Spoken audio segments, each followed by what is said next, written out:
Hello everybody, my name's Novi and welcome back to the channel. The last video I posted on the channel was inspired by how good I thought Swerve versus Danielson was. Now for this video, I'm following that same path, only it's not inspired by just one match. It's inspired by a whole show. The show in question is of course AEW All Out 2024, which is a pay-per-view that I had a ton of fun with. Not just because the matches were all great or because the vibes were pretty peak, but because of what the majority of the matches were built on. What AEW TV has been characterized by within this year. Hatred is one of my favorite things about pro wrestling. And it's essential for taking feuds, matches, stories, all of it to that next level for me. In this video, I want to tell you all why and compare it to some of the other things that stories are built on nowadays to really show that hatred is what makes this great sport go round. Before we get into it though, leave a like on this video and subscribe to the channel. I do live streams every Wednesday before Dynamite featuring special guests from all around the wrestling world, and I post new videos just like these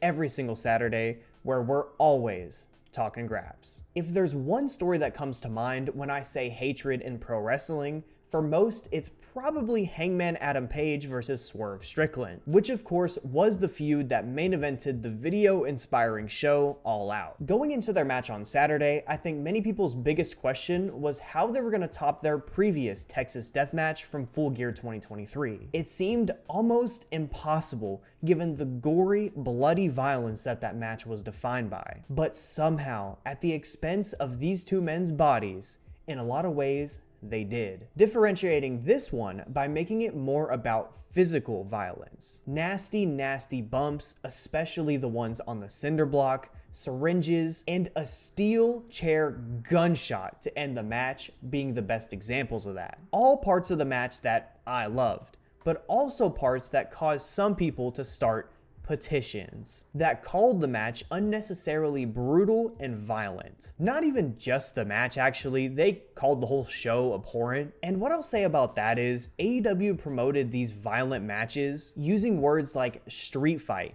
lights out, and unsanctioned. I feel like in a lot of ways, you should probably know what you're getting yourself into when you hear things like that. But look, I get if the violence is too much for someone. That's okay. Maybe the cinder block spots were just too brutal. Maybe Moxley committing attempted murder on Bryan Danielson crossed your line. That's fine.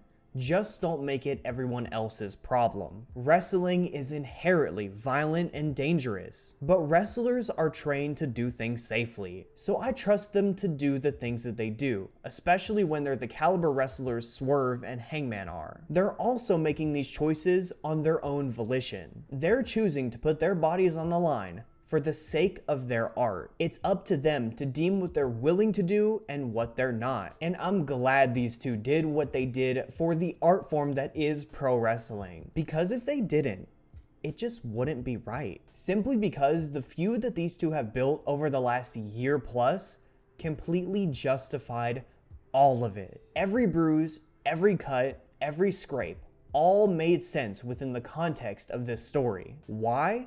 Because this feud is full of hatred, an emotion that only pro wrestling can capture at its highest level. These two had gotten to the point where they wanted to end each other, and that's something you truly feel when you're watching the match. But that kind of hatred is something that just doesn't come out of nowhere. A feud needs time, care, and effort to invoke emotions like that. And in the case of Swerve and Hangman, it's been given all of those things. If you remember back to why this all started, it was because Swerve wanted Hangman's spot in this company. He felt like he didn't deserve it, like he hadn't put in the work to stay where he was, which, albeit is pretty threatening, doesn't necessarily spark hatred. But it is a spark though, and it would lead to these two men doing some pretty awful things in the name of obsession and eventually hatred. Things like breaking into a man's home to threaten him and his family. Things like drinking a man's blood and spitting into the air so that it falls on you like rain. Things like hanging a man just to beat him in a match. Things like burning a man's childhood home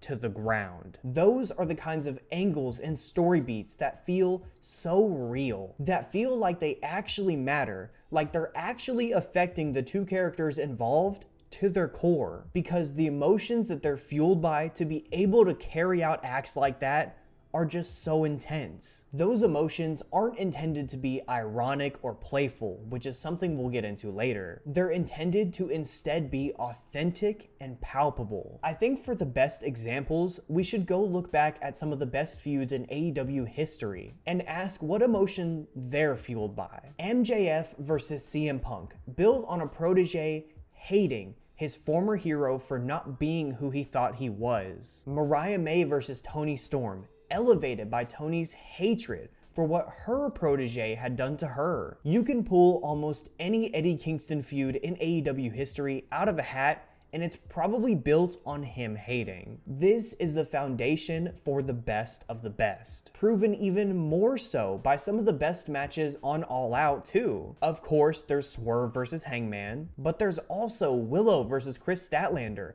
hatred born from betrayal. Daniel Garcia versus MJF, built on Garcia hating MJF for trying to end his career not too long ago. This is the kind of wrestling that AEW fans chase, and it shows by the reactions to All Out, a hatred-filled show. And looking more broadly, it shows by the reactions to AEW's hatred-fueled year, especially when you compare those reactions to the reactions AEW was getting in 2023, which, going back to what I mentioned earlier, was defined by irony. When breaking this down, there's no better place to start than with the defining feud of AEW's 2023. MJF and Adam Cole, better than you, baby. The bromance of the century was irony in its purest form. This story featured so many bad promo segments that lacked any realism to them, and in half of them, Adam Cole would tease a heel turn at the end with some phony fake out. They would run those videos of them being in a restaurant or at a trampoline park, with the worst offender there being the one where Captain Insano was featured floating in a lake. And then when these two would wrestle, it was almost always bogged down by the kangaroo kick or the double clothesline. It was all just so playful, so sanitized,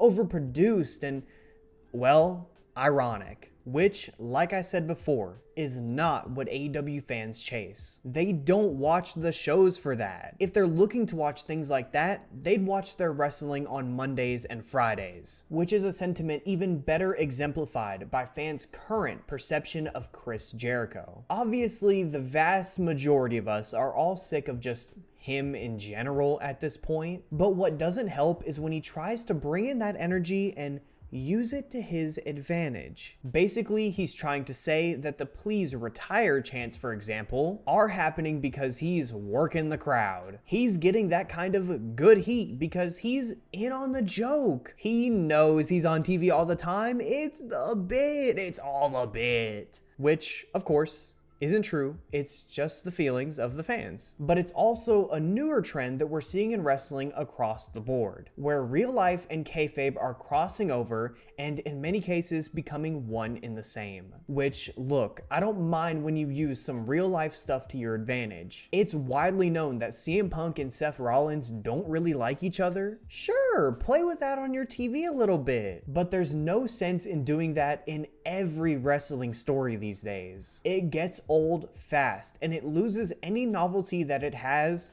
very quickly, especially when you're seeing it be used in the way that Saraya is using it, for example, where she's using the disgust people have for her transphobic boyfriend as a way to turn her character into one that owns the libs, I guess, which for me and many others is a big step too far in many different ways in wrestling and outside of it. But if we're just keeping it in kayfabe, we can also point to the Young Bucks when talking about this trend, who have rightfully been called out for not being at TV for weeks at a time, especially given they're the tag champions. But of course, they mentioned it as soon as they got one match back on TV announced and worked it into their characters immediately, making it a part of the act, which is the kind of misplaced irony that I'm talking about here. That's simply not what makes wrestling characters interesting. Now, I don't want to get into all the details about what does make wrestling characters interesting, because I could go on and on about that for long enough to make it its own video, to be honest. honest. But what I will say is that they're a whole lot better when they're rooted in kayfabe realism. The kind of realism that makes you think that this is something that could be happening in real life, while also, of course, being amplified and juiced up to the max by the insanity of wrestling. That's a big part of why feuds like Hangman versus Swerve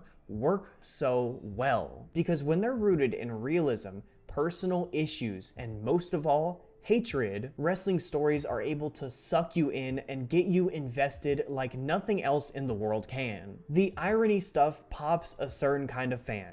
I get it. But as we've seen through the examples that I've presented in this video, that's never the kind of stories that people rave about for years after they're done. Because ultimately, those kinds of tales don't have much substance. And they certainly don't have much life. Especially when you compare those kinds of stories to the ones that makes the characters involved go so far as to burn the other man's house down, for example, just because they hate him so much. But at the end of the day, what's the main takeaway from this video? Well, it's simple. I want wrestlers to hate more. I want the feuds to be built around real emotions that are happening on screen, not around something that happened backstage, or just some kind of interpersonal relationship. That's not to say that those things can't be used as plot points. They can, but it doesn't need to be something that defines them as characters or defines their feud, because at the end of the day, kayfabe might be dead, but that doesn't mean that wrestling fans don't chase realism in their pro wrestling. Nobody is looking for the tongue-in-cheek, ironic ways of telling stories anymore. We've gotten more than our fair share of that over the last few years. It's time to get back to what's essential to pro wrestling. And the essential part I want to see so much more of, for the last time, is hatred. On that note, that's going to do it for the video, everybody. I hope you all enjoyed. If you did, make sure to leave a like on this video and subscribe to the channel for new videos just like these every single Saturday, where we're always talking graps. Make sure that you're also tuning in every single Wednesday at 6:30 p.m. EST to the AEW Dynamite Pre Show with Novi. We're bringing guests on pretty much every week, and this week we're going to be joined by WrestlePurist's own Marcus, famous for his hog-tying endeavors on the Dynamite reviews. That's one you're not going to want to miss, so make sure you're there on Wednesday. And also, make sure to follow my Twitter. The link is in the description. I'm always talking graps over there, in between always talking graps on here. So I highly recommend you check it all out if you're looking for more graps talk from me. Now, once again, I hope you all have enjoyed this video. It's been Novi. Much love to each and every one of you, and thank you from the bottom of my heart for all the support this channel has been getting. You guys are incredible. Have a good one. Peace.